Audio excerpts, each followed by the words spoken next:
সবাইকে জানায় আমার ছোট্ট কিছু স্মৃতির ভাণ্ডারে স্বাগত।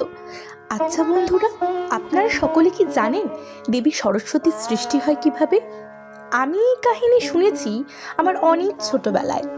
আমরা বাঙালিরা সরস্বতী দেবীকে শিব পার্বতীর মেয়ে হিসেবেই দেখতে অভ্যস্ত, কিন্তু পুরাণ কিন্তু অন্য কথা বলছে। কথিত রয়েছে বাগদেবীর সৃষ্টি হয়েছিল ব্রহ্মার মুখগহ্বর থেকে। ব্রহ্মা যখন জগৎ রচনা করেন তখন দেখলেন সবকিছুই নিথর, কোনো বাণী বা জ্ঞান সেখানে নেই।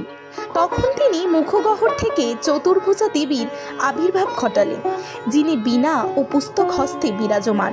তিনিই বিশ্বে পরিচিত হলেন দেবী সরস্বতী বা বাগদেবী নামে।